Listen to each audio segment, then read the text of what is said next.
La Bibliothèque nationale de France. Dans le cadre des conférences Léopold de Lille, Andrea de Pasquale explore en 2 séances l'esthétique néoclassique du livre en Europe, à travers la figure de Giambattista Bodoni, l'un des typographes les plus importants de l'histoire du livre. Première partie. Bonsoir à tous. Je voudrais d'abord remercier M. Schiller, notre mécène, qui a soutenu, comme on a dit, l'édition du livret Giambattista Bodoni, imprimeur de l'Europe, et les conférences d'aujourd'hui et de demain. Et j'aime aussi bien remercier tous les amis de la Bibliothèque nationale de France qui m'ont aidé dans le projet, en commençant par Jean-Marc Chatelain, François Ferrol, Frédéric Ramire, Madame Preti, qui est aujourd'hui directrice du musée de Pistoia en Italie, et Madame Monserrat, qui a fait la traduction, et Madame D'Agostino pour le choix des images. Alors, je commence à partager l'écran et de dire 2 mots pour introduire la figure de l'imprimeur Giambattista Bodoni. Bodoni était un imprimeur, un typographe au sens le plus large du terme, car il était imprimeur, dessineur, graveur et producteur de caractères avec des résultats toujours exemplaires d'excellence formelle. Né le 26 février 1740 à Salus, dans la province de Cuneo, en Italie, au Piémont, d'une famille d'imprimeurs, il fait ses études dans sa ville natale et, dans l'atelier de son père, ses premières expériences professionnelles, puis poursuit sa formation à Turin. On voit ici la maison de Bodoni avec la plaque qui témoigne que là-bas, il est né l'imprimeur. Désireux de se perfectionner à Rome, il quitte Salus le 15 février 1758. À Rome, il est employé à l'imprimerie de la Congrégation de Propaganda Fide, d'abord comme compositeur d'œuvres exotiques, c'est-à-dire en langue orientale, puis dans la délicate tâche de réarranger la série des poinçons orientaux. Cette période fut décisive pour l'orientation de Bodoni comme graveur des caractères et pour son intérêt pour les alphabets orientaux, langue dont il a pris les rudiments en fréquentant le Collegio della Sapienza. Quittant Rome en 1766, avec l'intention de se rendre à Londres, il est plutôt contraint, pour des raisons de santé, de rester à Salus. Mais finalement, en février 1768, il a été appelé par le duc Ferdinand de Bourbon-Parme et par son bibliothécaire, le père Paul Paciaudi, qui avait connu à Rome, il était Paciaudi, bibliothécaire du cardinal Passionné.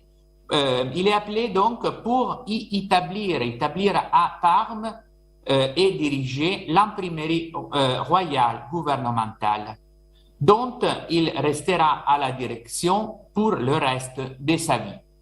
Bodoni donc s'occupe de la construction des presses et d'autres outils. Dans quelques mois, l'imprimerie, située dans le palais de la Pilote, ainsi que le logement privé de l'imprimeur, est prête pour la mise en service officielle. Voilà le contrat de travail de Bodoni qui a encore survécu dans les archives d'État de Parme. Et là, le palais de la Pilote, c'est le bâtiment où il y avait l'imprimerie de Bodoni et le complexe de la Pilote. Donc, la collaboration avec l'architecte Petitot et le graveur Bossi commence aussitôt pour l'impression d'éditions célébrant la gloire du duché, comme Lara Amicizie, en souvenir de la visite de l'empereur Joseph II, et surtout pour la description des fêtes, pour le mariage du duc Ferdinand avec Maria Amalia d'Autriche. Le livre, La descrizione delle feste, on le voit, est le plus beau livre de fêtes italiennes, orné de 70 planches hors texte. Les 2 œuvres, L'Aramicizia et La descrizione des fêtes, date de 1769. Les publications des premières années d'activité sont réalisées avec des caractères français. Mais dès 1771, Bodoni commence la conception et la production de ses propres caractères. C'est le manuel, le premier manuel typographique Frege maiuscolo, on le voit sur le côté à gauche, Frege maiuscolo, gravé et fusionné par Giambattista Bodoni, directeur de l'imprimerie royale, et le premier essai où on trouve les caractères gravés par Bodoni. Il les fabrique avec l'assistance des collaborateurs. Tout d'abord, son frère Joseph, qui est appelé à Parme pour superviser la fonderie. Une collaboration extrêmement fructueuse est celle entre Bodoni et l'orientaliste Gianbernardo de Rossi, Jean-Bernard de Rossi, pour diverses publications multilingues, aboutissant en commençant par l'Inupsis, c'est-à-dire un poème en langue orientale qui a été fait par De Rossi à l'occasion du mariage du duc Ferdinand de Bourbon-Parme, et aboutissant à la Pitalamia, Exoticis linguis reddita, c'est-à-dire un grand folio, un poème encomiatique du 1775, imprimé pour le mariage du prince du Piémont, qui expose des textes en 26 langues orientales. La passion pour le dessin et la gravure des caractères orientaux restera en Bodoni pendant toute sa vie, et jusqu'à la production, à l'impression de l'Oratio Dominica, c'est-à-dire le Paternoster, sorti en 1806 et imprimé en 155 langues différentes. De nombreuses éditions se succèdent, et ces éditions obligent les presses de Parme à attirer l'attention des écrivains bibliophiles et voyageurs du Grand Tour qui s'arrêtent dans la ville pour admirer les peintures de Corrège et pour visiter l'imprimerie bodonienne. À l'occasion des visites des souverains, Bodoni imprime des hommages typographiques en leur honneur, comme l'essai des caractères russes qu'on le voit sur le côté, de 1782, pour Paul, le fils de Catherine de Russie, et aussi les Upomnema Parmens pour l'arrivée du roi de Suède, Gustave, en 1784. En plus, successivement, en 1791, Bodoni obtient du duc de Parme l'autorisation à ouvrir une imprimerie privée, d'où sortiront plus tard tous les chefs-d'œuvre de sa production. Tandis que l'imprimerie royale reste engagée dans des estampes d'importance mineure et des nécessités gouvernementales ordinaires. L'atelier donc de Bodoni n'emploie pas plus de 12 ouvriers, dont les compositeurs et les impresseurs, tandis que l'imprimerie royale en emploie une vingtaine. La même année, 1791, Bodoni épouse Margherita Dallaglio, qui sera amoureusement proche de lui pendant toute sa vie et qui sera son assistante dans le travail, dans l'atelier de l'imprimerie, et elle continuera l'activité de la typographie après la mort de son mari. Donc, la période est particulièrement productive. On voit ici des pages du titre de chefs-d'œuvre de l'imprimerie bodonienne imprimés sur parchemin. C'est une caractéristique de l'imprimerie bodonienne d'imprimer quelques exemplaires sous des supports spéciaux. On voit ici le parchemin et le soie, comme on dira demain. Les appuis di Rucellai, imprimés directement sur la soie. Et on commence dans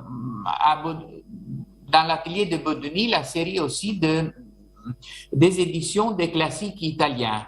On voit l'édition de la Gerusalemme Liberata de Tasso et de la Divina Commedia, la comédie de Dante, et en plus la Minta de Tasso et les Stanze de Poliziano.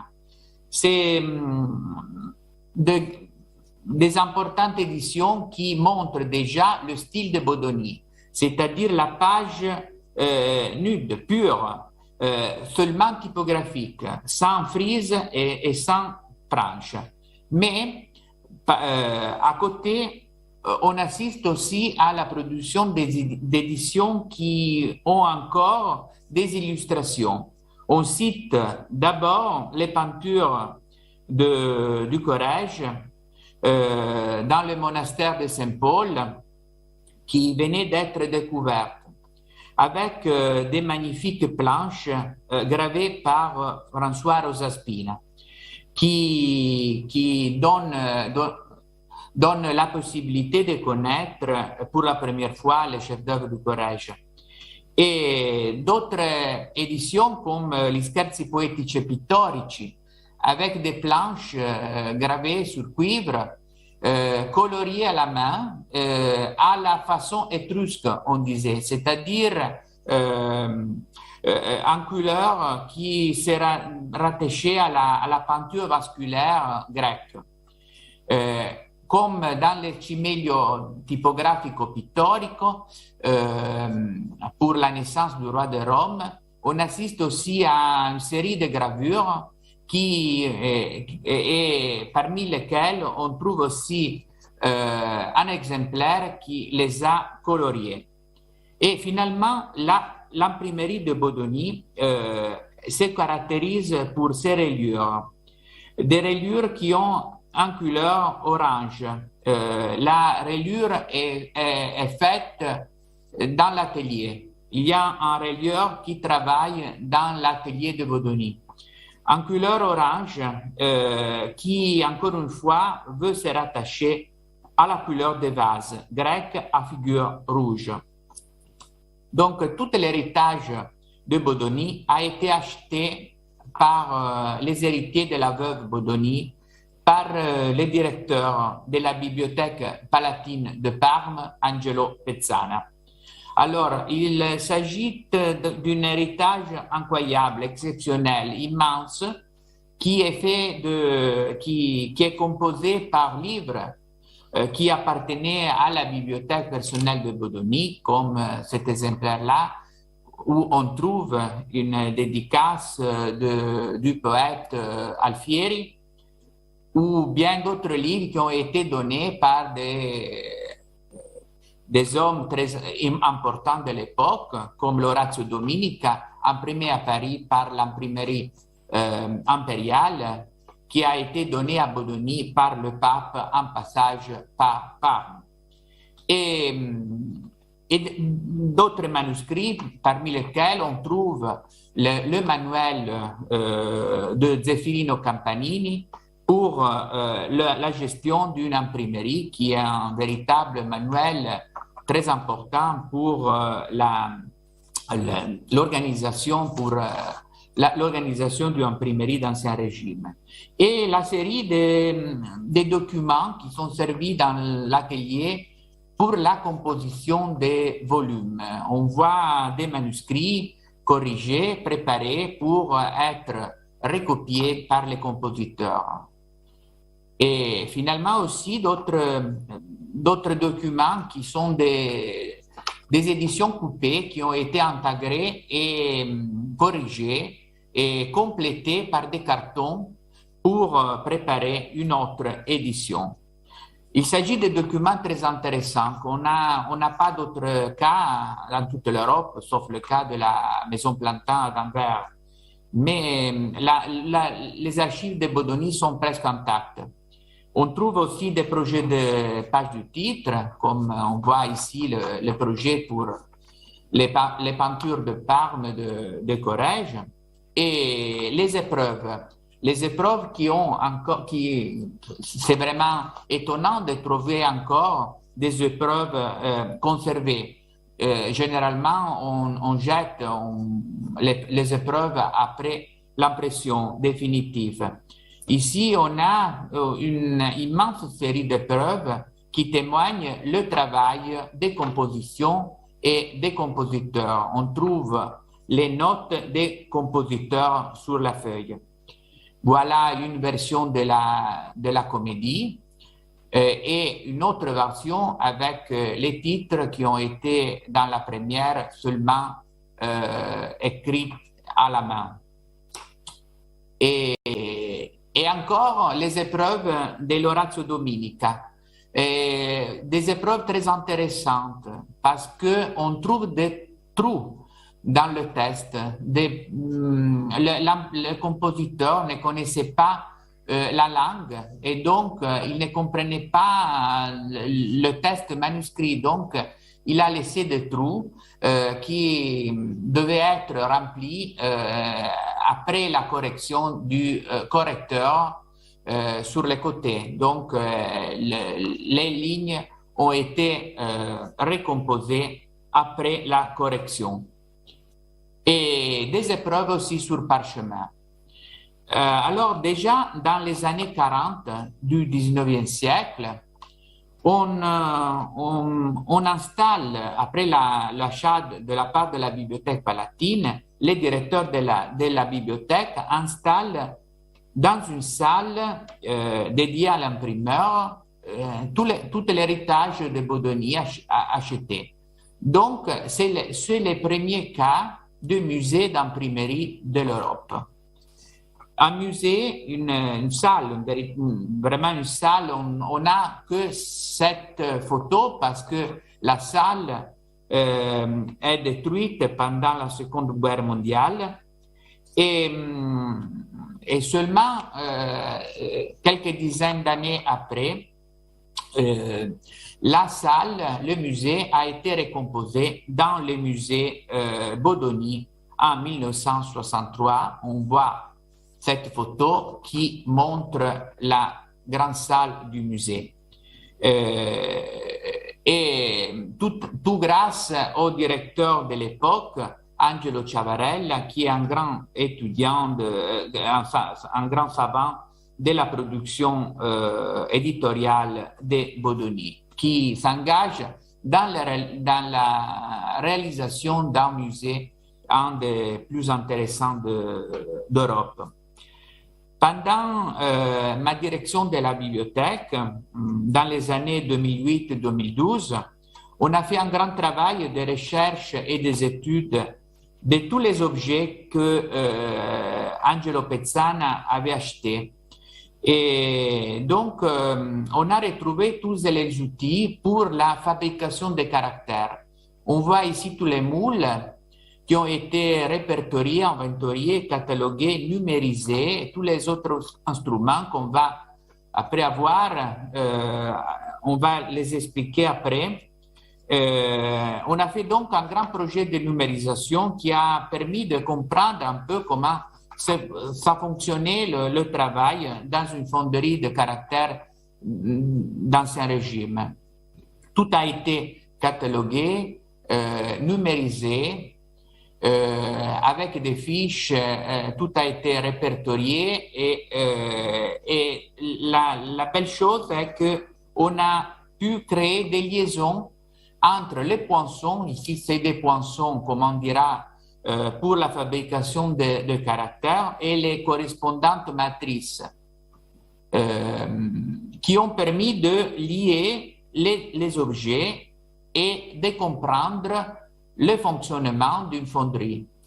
Et tout a été lié aussi aux documents et en particulier au manuel de l'imprimeur où on trouve les caractères imprimés. C'est le manuel du 1818 achevé par la veuve après la mort de Bodoni qui arrive en 1813. donc, on a pu vraiment retrouver tout l'héritage. Voilà l'inventaire originaire de la collection avec la description de tous les poinçons des matrices. Et l'autre inventaire, après, l'arrive à la bibliothèque. Donc, et les enveloppes des matrices qui ont été numérisées, il s'agit de papier recyclé, de papier qui a été réutilisé par Bodoni avec son écriture pour envelopper les matrices. Tout a été numérisé, tout a été, lié aux planches des manuels typographiques de l'époque pour expliquer le fonctionnement d'une fonderie de caractères. Et finalement, les poinçons ont été restaurés, nettoyés et mis dans des boîtes comme ça pour éviter la manipulation et pour voir directement la tête du caractère. Tout ça a permis de comprendre le travail dans une fonderie. Un grand travail qu'on va tout de suite vous expliquer. Voilà Bodoni qui est encouronné par l'ange de l'imprimerie, avec tous les auteurs qui a imprimé autour de lui. On commence en regardant ce frontispice avec les anges.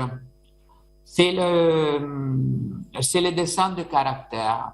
Le travail de fabrication de caractères prévoyait tout d'abord la définition du dessin de ceux-ci.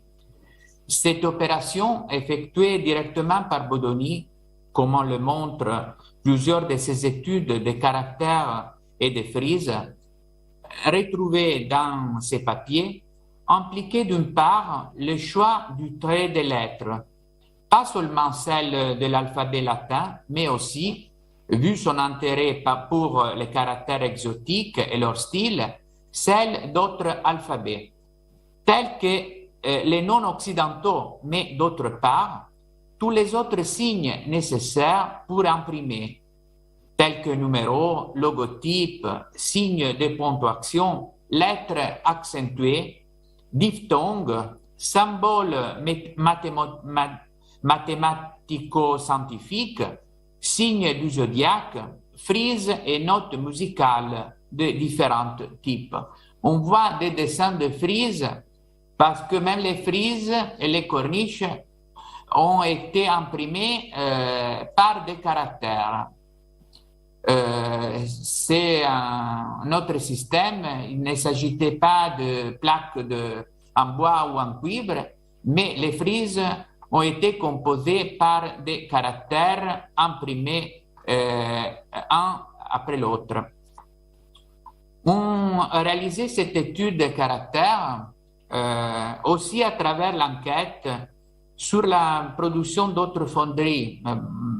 Bodoni prenait inspiration par d'autres fondeurs, comme le démontre la riche collection que possédait de spécimens, c'est-à-dire des échantillonnages de caractères en provenance de différentes fonderies.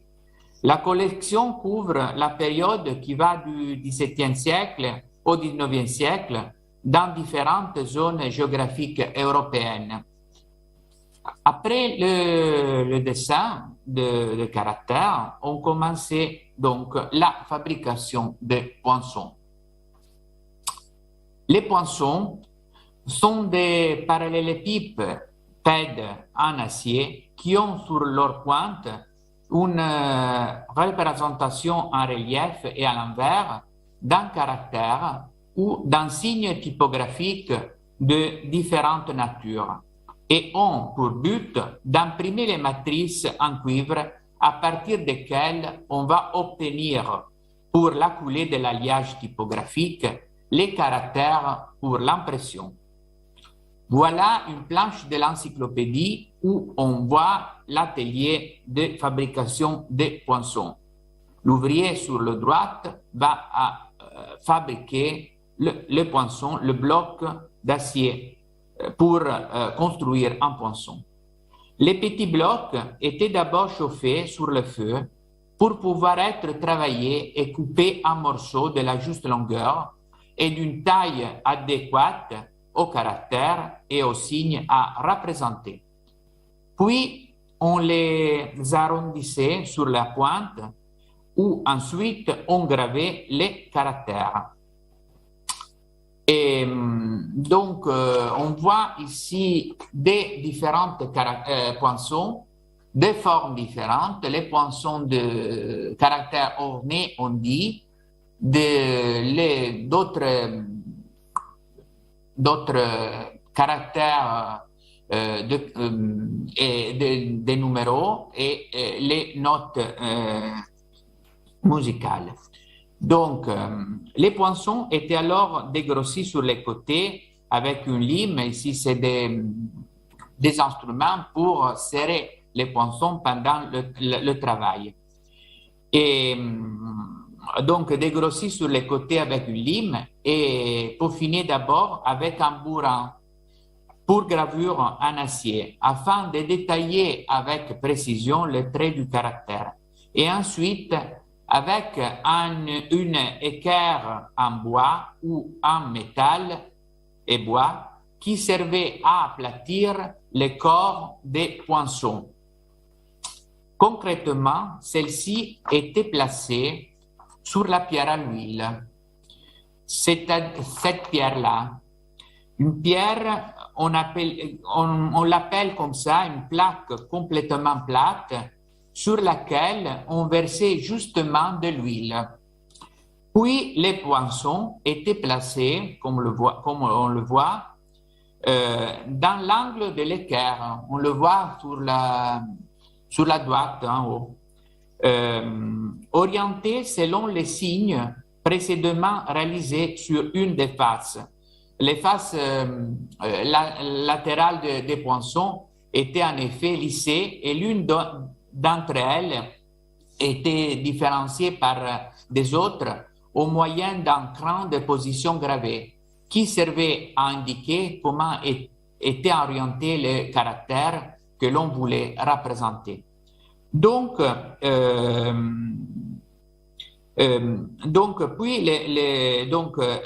alors les poinçons étaient placés dans l'angle de l'équerre. Et de façon que les mêmes côtés du poinçon adhèrent toujours aux mêmes faces de l'équerre. Avec la main, on faisait glisser les poinçons qui s'usaient selon l'angle de l'équerre, sans perdre sa direction perpendiculaire au plan de la plaque en pierre, de façon que une fois lissé, il porte le plan du caractère parfaitement perpendiculaire à son axe. Donc, les poinçons, finalement, après, étaient ensuite mesurés avec un calibre afin de contrôler leur alignement et leur hauteur sur les corps de caractères concernés. Une fois terminés, on les repassait sur le feu pour les endurcir. Les poinçons qui ont survécu sont plus de 26 000. Ils sont valables pour 667 alphabets et appartiennent à 3 catégories différentes. Les plus anciens, des poinçons de lettres majuscules, ornées, rondes et italiques, parmi lesquels peut-être il y a les poinçons que Bodoni fabriqua avant son arrivée à Parme. On a dit qu'il était fils d'un imprimeur fondeur et son grand-père aussi était fondeur. Les poinçons aussi, il y a encore les poinçons des premiers travaux, c'est-à-dire ceux fabriqués pour son manuel de 1788 et comprenant les séries de caractères latins ronds et des caractères latins italiques. Et finalement, les poinçons de 1818, c'est-à-dire ceux utilisés dans le célèbre manuel qu'on a vu tout à l'heure, mené à terme par la veuve, qui comprenait une immense série de caractères, les latins rondes, les caractères de chancellerie, les financiers, les anglais, les Grecs, les Russes, les exotiques, les frises, les signes algébriques, les chimiques et astronomiques, les notes de musique, etc. Les poinçons étaient en partie conservés dans des boîtes en bois. On voit un exemplaire avec un numéro inscrit à la plume, en haut, divisé à l'intérieur comme dans une ruche, si bien que chaque poinçon était placé dans son compartiment et pouvait être facilement repéré. La collection du musée bodonien possède encore 238 boîtes avec leurs poinçons et 15 boîtes vides. Voilà des photos des poinçons magnifiques. Ça, c'est les caractères de chancellerie, les caractères anglais, des véritables sculptures, les signes de ponctuation, les numéros et l'alphabet russe. Et voilà le livret de Bodoni où il notait les poinçons faits pour tenir le compte de ce qu'il devait faire dans sa journée, parce qu'il passait toute la journée à fabriquer les poinçons et à frapper le matrice. Donc, les autres poinçons qui n'étaient pas dans les boîtes en bois étaient placés dans des emballages qui existent toujours en papier recyclé. Les boîtes et les paquets de poinçons étaient placés avec les matrices dans 7 armoires en bois, dont 6 encore conservées dans le musée Bodoni, en style Louis XV, composé par un vesselier vitré où étaient exposés les poinçons dans des boîtiers et une base fermée avec des portes où, à l'intérieur des tiroirs qui n'existaient plus, se trouvaient les matrices. On voit un exemple du mobilier d'un armoire où Bodoni conservait ses poinçons. C'est le même style d'armoire qu'on trouve dans un manuel de l'imprimerie de l'époque. On voit sur le côté un armoire avec les petits tiroirs pour conserver les matrices. Et finalement, les boîtes de poinçons qui sont disposées sur les étagères de l'armoire. Et l'intérieur d'un armoire qui a été bombardé pendant la guerre mondiale, mais dans cette photo, on retrouve encore les petits tiroirs avec les paquets de matrices dedans. Et finalement, avec les poinçons faits, on frappait les poinçons sur les matrices en cuivre, posées sur une enclume, et voilà l'enclume de Bodoni, en formant une sortie de moule dans lequel on va faire couler l'alliage. Voilà une matrice en cuivre et le poinçon correspondant. Et on voit après un paquet de matrices. On note les différents formats de matrices. Et on voit le paquet avec l'écriture de Bodoni qui note ce qu'il y a dedans, le nom de l'alphabet, les caractères et les signes spéciaux qui a frappé. Des matrices de musique, parce que la musique par Bodoni a été composée à la main encore, sans plaque, note par note, signe par signe, et une série de Bodoni, de matrices qui témoignent les différences de dimensions entre les matrices. Des caractères, des signes mathématiques, le grec, des signes géographiques et un caractère orientale. Donc, finalement, pour faire les caractères, il faut encore l'alliage typographique. La fonte des caractères est en effet nécessité avant tout la réalisation de l'alliage typographique, composé par 3 métaux, en particulier le plomb, compact, ductile et facile à la fusion, l'antimoine, extrêmement dur, et l'étain, amalgamant et antioxydant. Le four était composé de 2 parties, toutes les deux intercuites et surmontées par une cheminée d'aération. On voit une planche dans un manuel de l'imprimerie. Sur la première, on plaçait un creuset avec le plomb. Dans l'autre, un creuset avec l'antimoine, qui, une fois liquide, était versé dans le creuset contenant le plomb. Dans tous les outils qu'utilisait Bodoni, on a encore une petite caisse en métal qui servait pour réaliser les lingots en alliage prêts à être utilisés au moment de la réalisation des caractères. Et on voit dans la planche, sur la droite, les lingots d'alliage en bas, fait par la petite caisse en métal qu'on trouve aussi dans la gravure. Et voilà celle de Bodoni. Donc, on a encore 2 louches, une ronde qui servait pour prélever l'alliage du four et l'éculer dans la petite caisse, et une écumoire, une sorte de grosse passoire ou louche trouée, utilisée pour filtrer le mélange, les débarrassant des impuretés.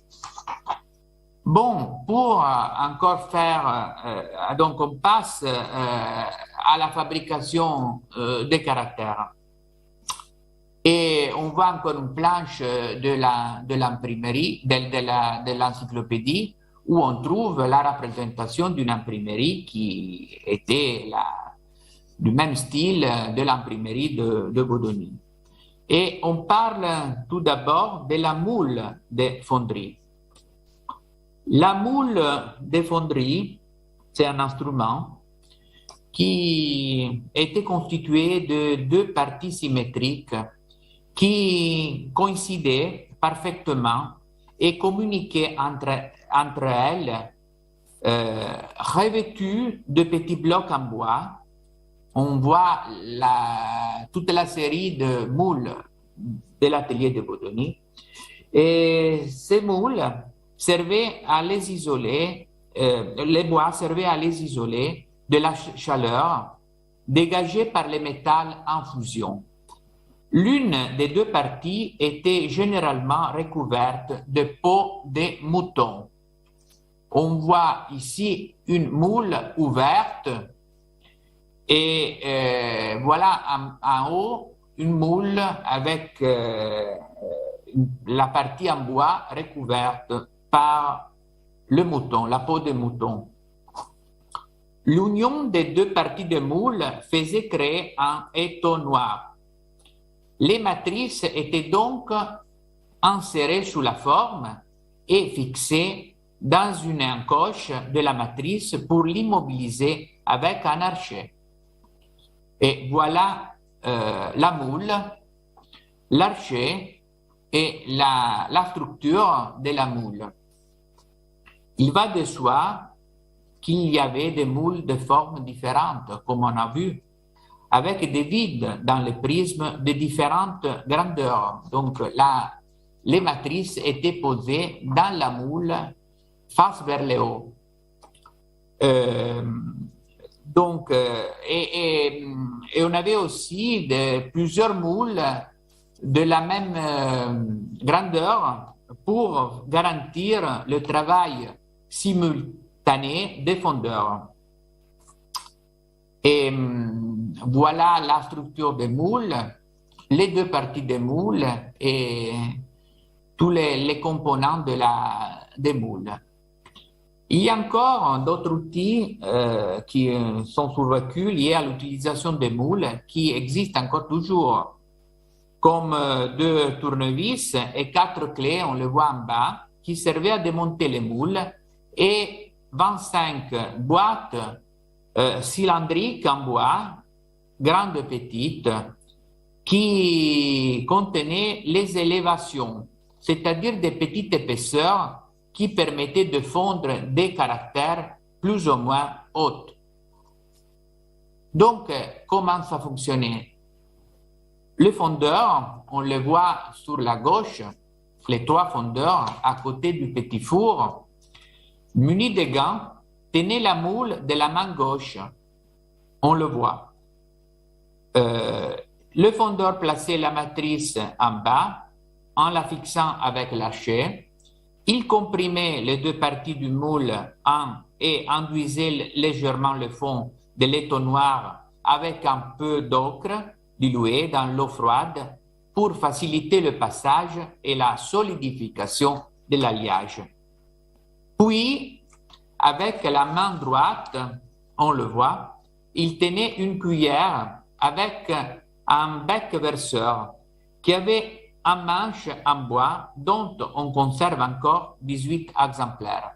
On a vu la planche de l'encyclopédie avec la fabrication de lingots d'alliage au milieu et sur la gauche, les 3 fondeurs qui fabriquent les caractères. Et c'est la même chose qu'on retrouve dans la maison Plantin à Denver, avec le même style de four qui se trouvait aussi probablement le même dans l'atelier de Bodoni.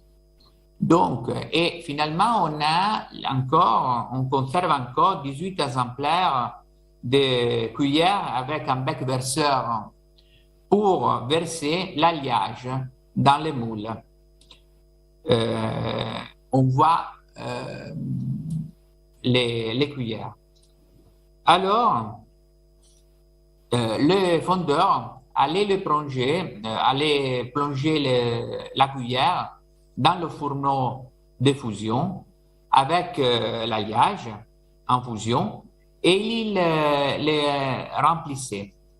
Il approchait la moule, coulait l'alliage dans l'orifice et avec un grand mouvement de bras vers l'eau, de façon à ce que l'alliage pénètre avec force et entre en contact avec la matrice le plus vite possible, en prenant ainsi l'empreinte. Au terme de l'opération, le fondeur ouvrait la moule et détachait les caractères en s'aidant, dans le cas le plus obstiné, avec le crochet qui était fixé sur un des 2 côtés de la forme. On a vu avant les crochets qu'on le trouve là-bas en haut sur la moule. Donc, le fondeur reprenait alors son activité de fusion qui est réalisée au moins 3-4 000 fois par jour. Donc, le nombre de caractères que l'on fondait était proportionnel aux nécessités de l'alphabet choisi. Quand on parle de getto di caratteri, de caractères, on s'entendait un assortissement complet de toutes les lettres majuscules et minuscules et des autres caractères nécessaires pour imprimer un texte, jeté sur un seul corps.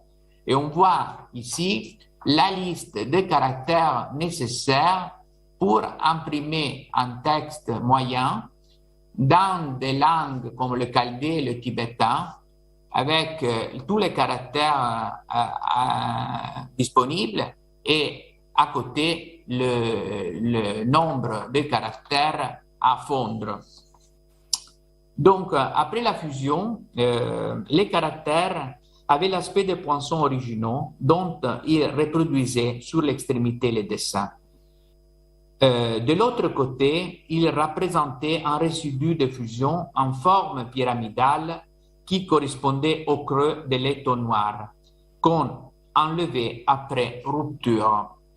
On voit ici d'autres styles de formes. Ça, c'est des formes pour les lignes. Et après, des formes pour les espaces.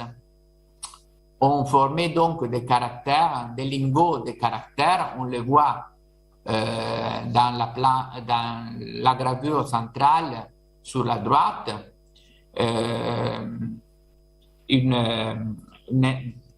C'était un bloc de caractères qui venaient couper pour former des espaces. Parce que même les espaces étaient des caractères. Les caractères ont été formés par des blocs d'espace. Les espaces étaient formés par des blocs de caractères. Les caractères, donc, après, étaient alors insérés dans un étau pour être limés un à un. Pour éliminer toute rugosité, lissés ensuite avec un moule spécial en pierre et réglé avec un couteau pour que, une fois terminé, les caractères en relief et les côtés coïncident parfaitement avec ceux des caractères voisins. Puis, les caractères étaient alignés dans les justificateurs. On voit les justificateurs sur la gauche, l'ouvrier à côté d'un meuble. Cela, encore une fois, une planche de l'encyclopédie. Un justificateur où les caractères étaient alignés avec le pied vers le haut et serrés en fil compact. On voit les morceaux du justificateur de Bodoni et qu'on a retrouvé et le morceau de justificateur qui permettait de serrer compact les caractères. Successivement, avec un rabot pourvu de lames et d'une glissière réglable correspondant à une rangée de caractères, on enlevait une partie du pied pour que les caractères aillent toute la même hauteur. On voit le travail sur la gauche, l'ouvrier a serré en ligne les caractères et il est en train de passer les rabots sur le fond des caractères pour les rendre à la même hauteur. Et voilà les rabots. La planche d'un manuel d'imprimerie de l'époque et en bas les rabots.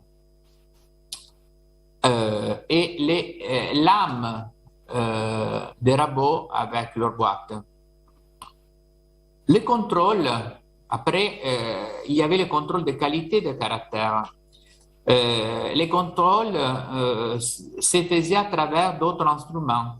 4 composteurs, on le voit, 2 en laiton et 2 en fer, et 2 couchoirs qui servaient pour vérifier le correct alignement des caractères. Malheureusement, on n'a pas conservé de caractères bodoniens. Ils furent probablement fondus et, de toute manière, ne furent jamais livrés à la bibliothèque palatine.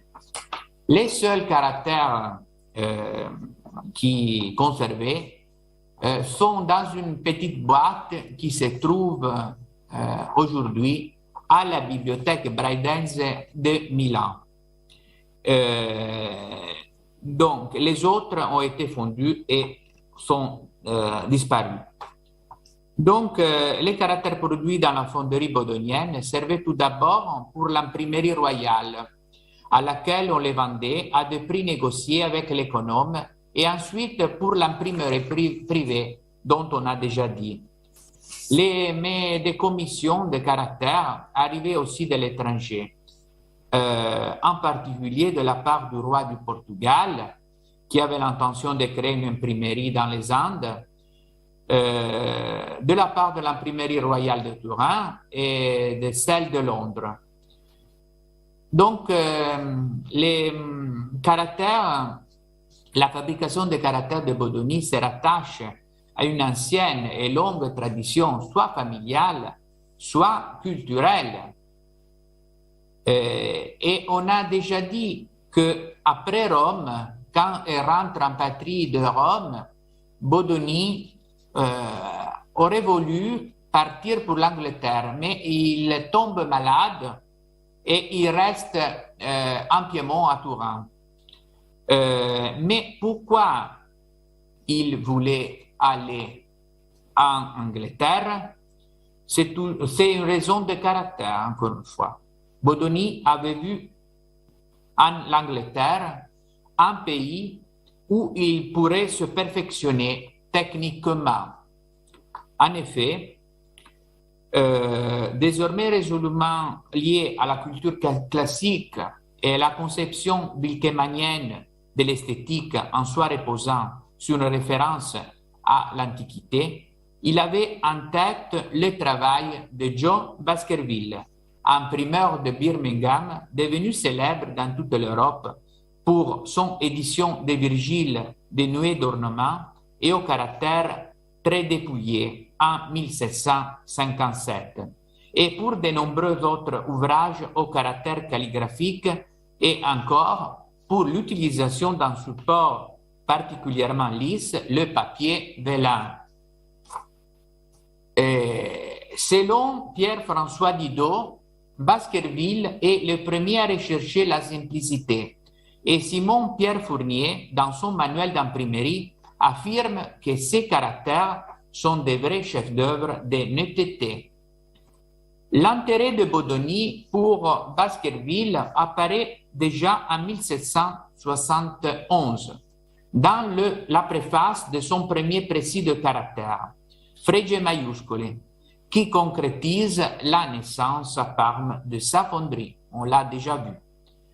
À l'époque où il travaillait à l'imprimerie de la Propaganda Fide à Rome, écrit-il, il regardait et admirait déjà les caractères de Baskerville.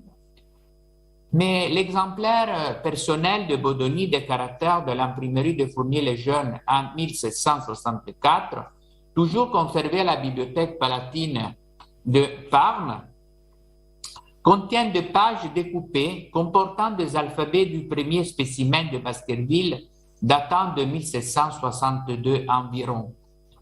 Bodoni s'imprègne de spécificités de l'œuvre de John Baskerville, tant de ses poinçons d'inspiration classique que de ses éditions qui affirment l'idée de sobriété, de pureté et d'élégance de la page écrite. Les propos de Baskerville sur les caractères classiques dans la préface du Paradise Lost de John Milton en 1758 correspond en tout point à l'idéal bodonien des années suivantes. Les caractères de John Baskerville auront une immense influence en Europe, surtout après la cession par sa veuve du matériel de l'atelier au duc de Nivernais, ambassadeur de France à Londres, qui acquiert au nom de la Société littéraire typographique de Beaumarchais. Ces mêmes caractères seront utilisés par la Société littéraire et typographique de Kehl pour l'édition des œuvres de Voltaire et diffusées à travers toute l'Europe. L'idéal de Baskerville, une mise en page sobre et simple, et la rareté, voire l'absence de gravures et de décorations florales, deviendra le style par excellence de Bodoni. Celui-ci suivra son exemple dans son attention aux innovations technologiques, en contribuant à la création d'outils perfectionnés adaptés dans le but d'imprimer des éditions irréprochables. Tous deux utilisent des encres et surtout des papiers particuliers pour les tirages les plus précieux. Grâce à des machines spéciales, ils recourent à des systèmes qui permettent de fabriquer un papier semblable à la soie. Baskerville avait aussi pour objectif de publier des auteurs célèbres, essentiellement des classiques, dans des éditions particulièrement soignées sur le plan philologique. En Espagne, les ouvrages de l'imprimeur éditeur Joaquín Ibarra sont assez similaires aux siens. Des éditions magnifiques, remarquables, de par leur impression claire et élégante, aux gravures parfaitement réalisées.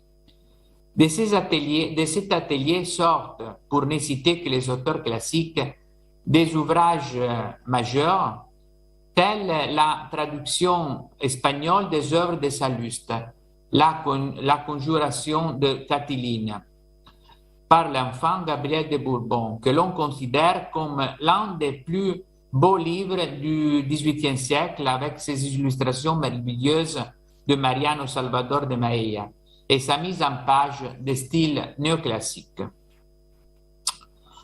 On retrouve cette même intention à Paris, dans la production de la famille Didot. Illustration la plus aboutie du néoclassique dans le domaine de l'imprimerie. Les Didot deviennent une véritable dynastie dans le monde du livre. Tout le monde le sait, François-Ambroise Didot-Lenné dirige l'imprimerie parisienne. À partir de 1789, son frère Pierre-François le Jeune est directeur et imprimeur de la papeterie d'Essonne. La génération suivante perpétue la tradition familiale, avec Farman, le fils cadet de Didot-Lenné, qui se dédie à la gravure et la fonderie des caractères, et son frère Henri. François Ambroise fait dessiner et graver un premier jeu de caractères, encore proche du Garamond, qu'il fait fondre par Fournier, le plus célèbre graveur du moment. Ce n'est pas fortuit si Bodoni, à son arrivée à Parme et avant la création de sa fonderie, décide d'acheter pour la première production éditoriale de l'imprimerie royale les caractères de Fournier, qui après Baskerville est devenu un de ses modèles. Un jeu de caractères de François Ambroise Didot, puis un deuxième gravé pour l'imprimerie, sont utilisés pour la première fois en 1782, année où le style néoclassique est clairement présent. D'autres polices de ce type seront gravées plus tard et on voit des exemples. Le Didot devient particulièrement populaire à travers toute l'Europe. Le caractère est utilisé pour les publications prestigieuses, splendides et luxueuses de Didot, généralement celles d'auteurs classiques, sur papier vélin. Ce caractère s'impose comme modèle tant en France qu'à l'étranger, même pendant la période révolutionnaire de l'entre-deux siècles, alors que l'intérêt pour Rome antique perdure notamment dans le domaine de la peinture et de la sculpture. Avec Baskerville et les Didot, le livre s'affranchit définitivement de l'influence du mouvement baroque et des motifs pris dans la nature. On revient à des formes géométriques pures et abstraites. Le cercle prévaut sur l'ellipse, les traits deviennent droits et sévères et contrastent fortement avec le plan et les déliés. Ces canons de l'esthétique bodonienne se retrouvent dans ses caractères comme dans ses éditions. Pour Bodoni, ces aspects ne se limitaient pas à un phénomène de mode. Ils relèvent d'un véritable paradigme et constituent l'emblème du néoclassique, contribuant de la forme à former son style et son futur mythe. Pour comprendre cet idéal esthétique, il faut lire la lettre amère que Giambattista Bodoni adresse en 1806 au préfet Nardon. Il y déplore les raisons qui lui ont valu de recevoir la médaille d'or pour les 14 éditions qu'il a présentées à l'exposition de Paris. Donc, je lis la lettre. J'aurais aimé, en tant qu'homme amoureux de son art, trouver un avis précis et clair sur la dimension de la page, sur la plombe et l'alignement des lettres, sur le registre exact et précis de tous les formats et des exemplaires diffusés, sur la régularité de l'encre, de l'impression et du tirage, sur les clairs-obscurs des différents alphabets et sur la symétrie des lettres de deux points, sur l'espacement constant et la proportion à l'œil des caractères et des mots, sur la mise en page et la simplicité de mes pages de titre, et enfin savoir si j'avais réussi à allier la beauté et l'élégance de nos premiers maîtres, celle de l'art de la typographie, sans recourir aux graveurs, aux vignettes et aux fleurons. Les manuels auxquels Bodoni se consacre pendant les dernières années de sa vie et qui ne paraît qu'en 1818, soit 5 ans après sa mort, couronnent ses idéaux. Dans ces 2 volumes sont présentés 291 alphabets différents et plus de 1000 exemplaires d'ornements typographiques. Dans la préface, Bodoni souligne que l'acmé de la belle typographie ne réside ni dans les motifs décoratifs, ni dans les illustrations, mais dans la pureté et l'équilibre de la page composée uniquement de caractères. Pour Bodoni, si la beauté des lettres tient à la netteté et la propreté des caractères, elle réside d'abord dans la perfection des poinçons et dans la façon parfaite dont les lettres auront été fondues, lissées comme des miroirs sur leur face, et se base sur le bon goût qui décide des formes les plus gracieuses et les plus plaisantes pour tel pays et tel siècle. Selon lui, un caractère sera donc d'autant plus beau qu'il y aura plus de régularité, de netteté, de bon goût et de grâce. Mais pour qu'il fasse belle figure et se détache bien sur les pages, il faut aussi qu'il soit disposé soigneusement en ligne droite et très égale, ni trop serré, ni trop rare, en proportion de la hauteur.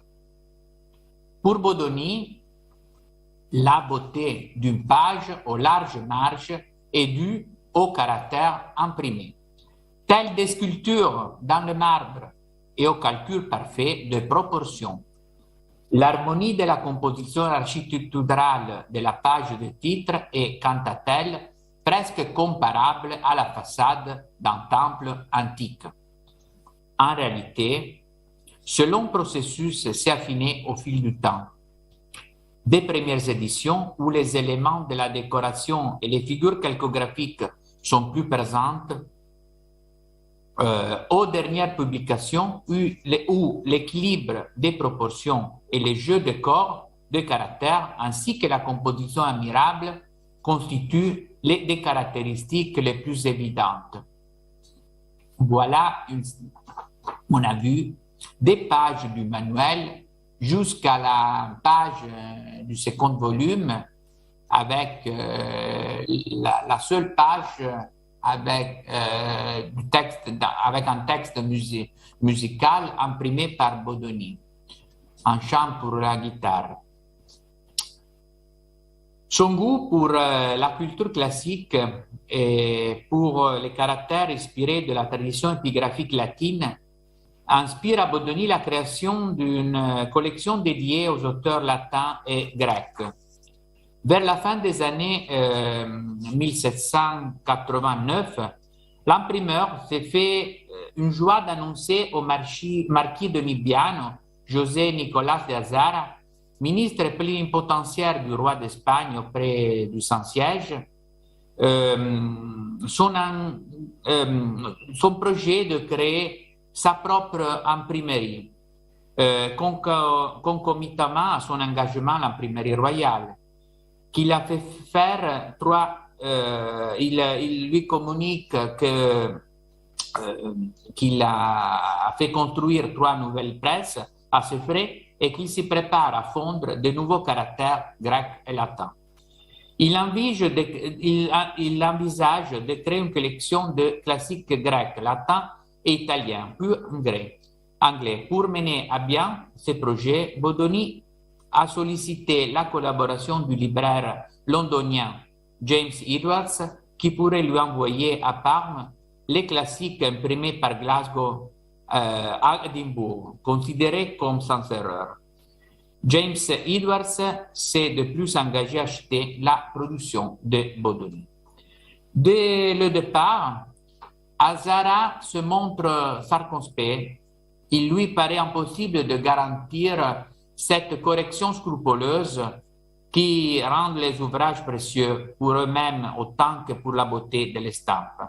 Et il a peur de s'attirer des critiques, notamment de la part des Français qui disposaient des éditions publiées par les meilleurs philologues.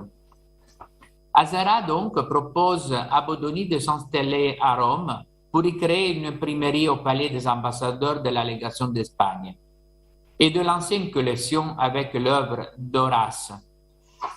Cette proposition intéresse Bodoni, qui voit là une possibilité d'acquérir une plus grande notoriété.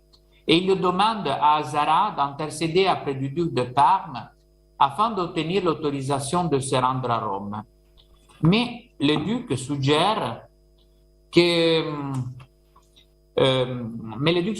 cette nouvelle entreprise voit le jour à Parme. Il autorise à cette fin la création d'une imprimerie privée et met à disposition les locaux nécessaires.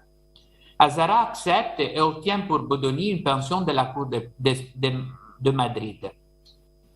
Et donc, grâce à ce dernier et à l'appui du ministre du duc de Parme, Ventura, Bodoni monte le nouvel atelier typographique, fonde de nouveaux caractères et collecte les textes destinés à la composition. Pour concevoir la collection des classiques latins, Bodoni s'inspire encore une fois du travail de Baskerville pour le choix des auteurs des éditions de textes. Et donc, en février 1790, il s'entretient avec De Azara et en lui disant qu'afin de ne pas retarder la sortie de l'Horace, il a besoin d'utiliser l'édition de Baskerville. Dans la bibliothèque personnelle de Bodoni, on trouve des éditions de Baskerville. Donc, mais si Bodoni a pris comme modèle Baskerville pour la ligne éditoriale, il s'en éloigne en faisant le choix du en folio, plutôt de celui des formats plus maniables comme le en quarto, préféré par ce dernier.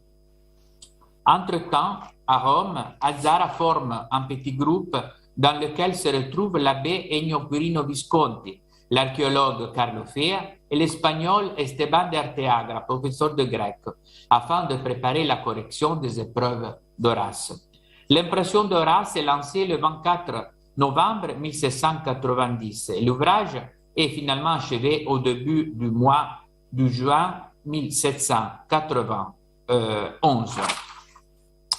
Ce volume, après une page de titre particulièrement originale du fait de la présence unique de la lettre Q au centre de la page, contient une préface en latin de Azara à l'adresse du lecteur, les textes des œuvres d'Horace et, en conclusion, la vie d'Horace de Suétone. Tandis qu'il imprime Horace, Bodoni a en tête l'idée de faire une édition de Virgile. En juin 1791, les épreuves des églogues des géorgiques sont prêtes, mais l'impression du texte définitif ne commence qu'en août 1792. L'édition ne paraît qu'en 1793, Inedibus Palatinis, en 2 volumes. Voilà la page de titre. Dans le second volume, après la page du titre, figurent les 6 derniers livres de l'Énéide et les poèmes mineurs du corpus Virgilianum. Voilà les épreuves sur parchemin de Virgile. Ce texte se retrouve au cœur de nombreuses polémiques, surtout de la part de Didot. Ces derniers n'ont entendu parler de Bodoni qu'en 1786. Le comte Alfieri, de passage à Paris, leur montra alors un exemplaire du Longos, dont Didot, l'aîné, admira la beauté et la perfection.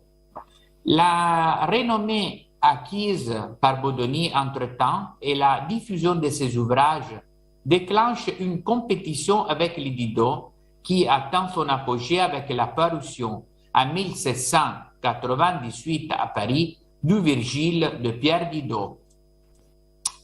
Dans l'avis du lecteur, l'imprimeur critique l'édition de Bodoni et déplore le nombre de fautes de tout genre qui se rencontrent, en affirmant que leur nombre déshonore cet ouvrage annoncé dans la préface comme un chef-d'œuvre de l'art et comme une édition très correcte. En réalité, Didot cite une édition de l'imprimerie royale de Parme, imprimée en 200 exemplaires, dans laquelle le travail de Bodoni est quasi inexistant. La situation s'envenime encore avec l'intervention du bibliophile Marron qui, dans le magasin encyclopédique, défend Bodoni, ainsi que d'autres imprimeurs incriminés par Didot, et souligne les erreurs textuelles également présentes dans les éditions de Didot même. Les accusations s'y poursuivent l'année suivante et déclenchent une vive réaction de Didot en personne, qui répond et rapproche à Bodoni une absence de rigueur philologique. Bodoni, blessé par ces critiques et certain d'avoir fait contrôler les textes plusieurs fois avant de le diffuser, cherche à en vérifier le bien fondé, comme nous l'apprend Giuseppe Delam, son biographe. L'exemplaire consulté par Pierre Didot n'était pas le bon. Il correspondait à des épreuves volées dans l'imprimerie. Donc, après Virgile, Bodoni imprime une édition des poètes Catulle, Tibulle, Properce en grand folio, et les projets suivants concernent les historiographes latins, Tacite, Salluste et Cornelius Nepos. L'édition des Annales de Tacite, selon Giuseppe Delam, paraît au début de l'année 1795 en 3 versions différentes. L'intention de Bodoni était de poursuivre ces projets avec l'impression des histoires de la Germania, de la vita agricole et du début des dialogues sur l'éloquence pour compléter le corpus Tacitianum. Mais après, il est obligé d'interrompre la publication à cause des troubles des événements belliqueux de la Révolution française. Après Virgile et Tacite, c'est le tour de Salluste, dont l'œuvre est imprimée en 2 volumes à la fin du siècle.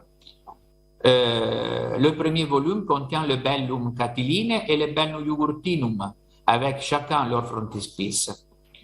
Finalement, on passe à l'édition de l'ouvrage de Cornelius Nepos, toujours de la fin du XVIIe,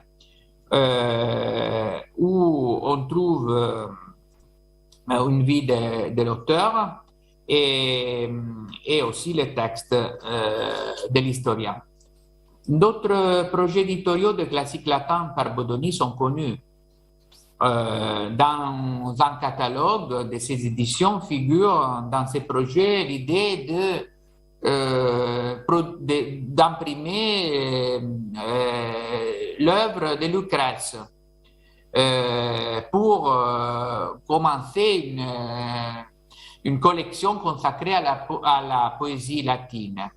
Mais le projet fut abandonné. Les deux autres publications pas menées à terme sont les commentaires de César et les lettres de Pline. Et donc, il y a au moins finalement 4 auteurs latins qui ne sont pas terminés, donc il reste des projets. En plus des auteurs latins, Bodoni lance dans sa propre imprimerie une collection des premiers auteurs grecs. En 1791, il travaille sur une édition de Théocrite, une nouvelle édition, parce que l'auteur était déjà imprimé par l'imprimerie royale de Parme 10 ans avant. Le deuxième auteur grec que Bodoni imprime est Anacréon. Cette idée est née d'une suggestion d'Azara qui encourage Bodoni à aborder cette œuvre. Il lui recommande d'utiliser la version de la première édition d'Henri de Étienne, réputée pour être la meilleure.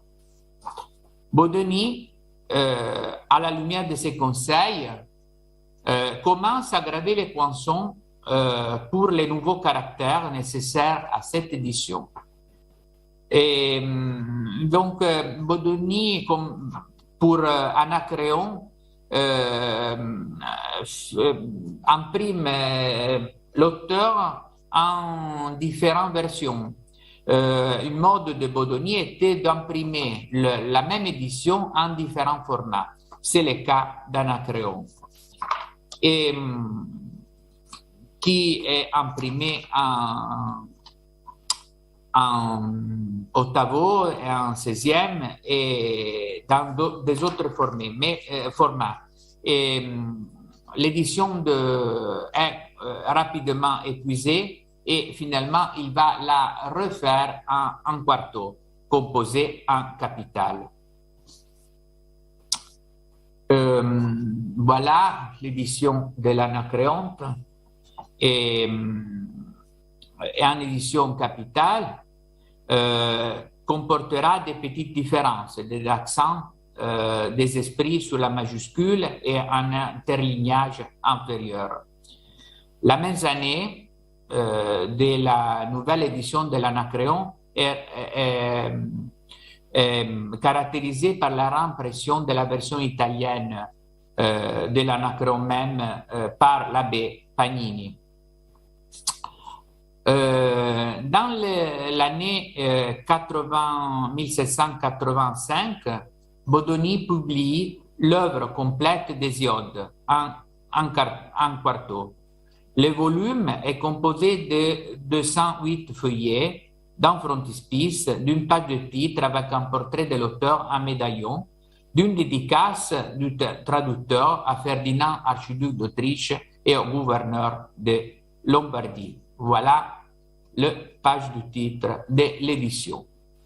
Mais une autre édition très célèbre de Bodoni est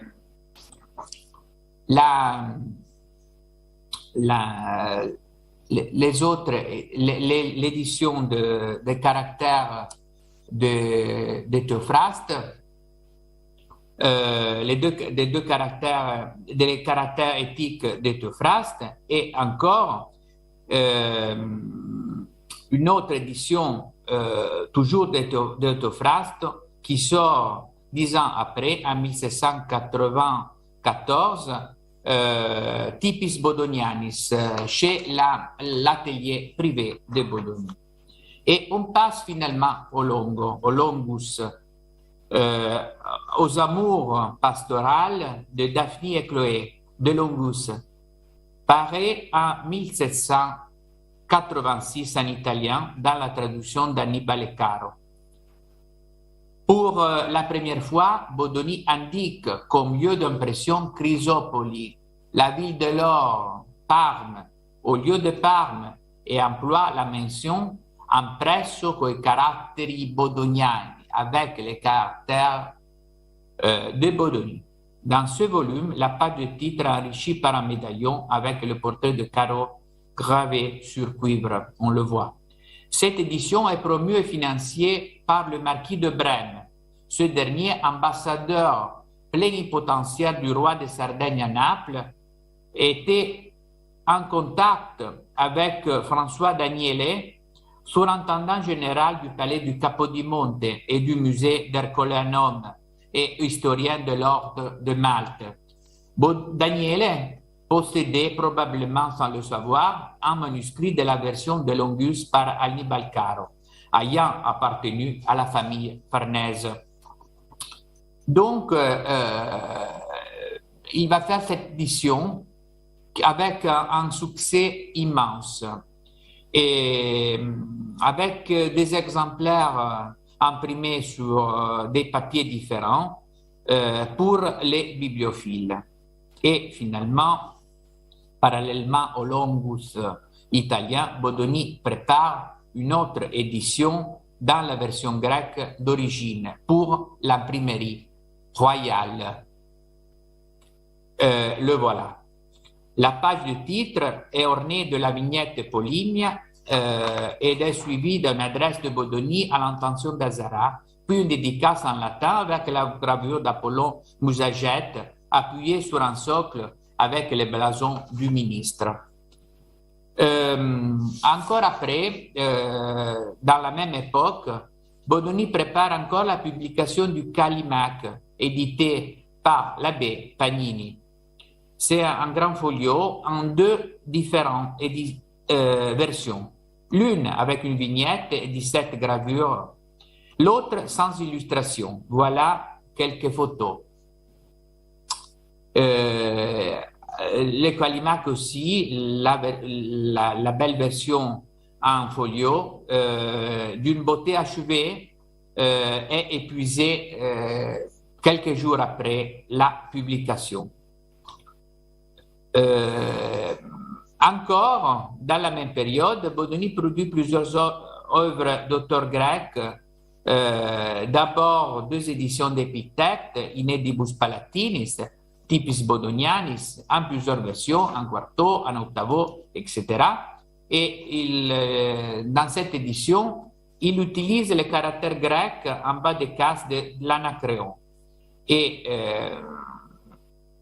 après, il publie les aventures d'Hérode et de Léandre de Musée le Grammairien, et en plus, après, le traité du Sublime, l'ouvrage faussement attribué à Longin.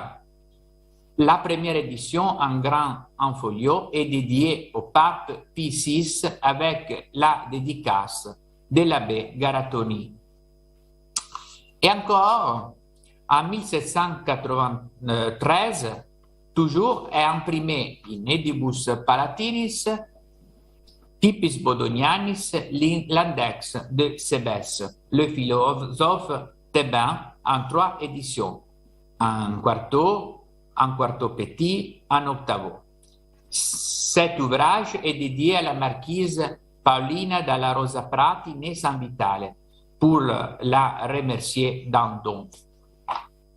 Et encore, Bodoni publie une édition de Coluzzos, l'enlèvement d'Hélène, et finalement l'édition de Trifiodore de Liliu Alosis, la destruction de Ilios, encore une fois, 2 versions, en quarto impérial et en folio avec les caractères grecs déjà utilisés en précédence. L'ouvrage imprimé sur papier fin et probablement pour quelques exemplaires sur papier vélin. Encore, en 1800, Bodoni imprime 2 éditions des fables d'Ésope, et à différence des précédentes éditions grecques, dans lesquelles la traduction suit le texte original, Bodoni présente pour la première fois les deux textes en regard. En page paire, sur 2 colonnes, le texte grec à gauche et la version latine à droite. En page impaire, en miroir, la version latine et les textes grecs. À la fin de sa carrière, Bodoni se consacre au texte de la tradition homérique. En 1805, il imprime l'hymne homérique à Déméter avec l'éditeur est Luigi Lamberti, célèbre helléniste et futur éditeur de l'édition d'Homère, directeur de la bibliothèque Braidense de Milan. Mais le chef-d'œuvre de Bodoni de cette période est l'Iliade d'Homère, on le voit, qui paraît en 3 volumes, le premier de 141 feuillets avec une première page blanche comprenant les 8 premiers chants du poème, et il est introduit par une page de titre, et après il y a la dédicace de Bodoni à Napoléon en 3 langues, italien, français et latin, composée en différents caractères typographiques. Cette édition représentait l'acmé de l'art de Bodoni, véritable exemple du goût classique en vogue dans l'Italie napoléonienne. Conçu et promu par le duc de Lodi, vice-président de la République cisalpine, et François Melzideril, et par le vice-roi Eugène de Beauharnais, qui soutenait la dédicace à Napoléon. Les épreuves de ces ouvrages sont réalisées en 1806 et l'impression se déroule entre mai 1807 et décembre 1808. Cette longue gestation s'explique par la lenteur de Lamberti.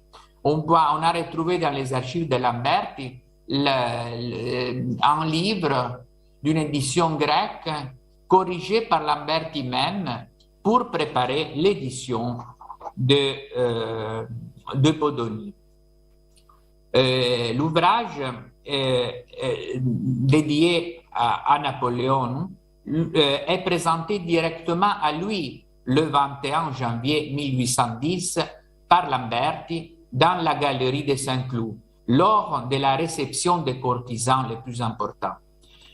L'idée de Bodoni était de continuer le corpus homérique avec la publication des Odyssées, imposée comme une évidence au moment de la présentation de l'Iliade à l'empereur.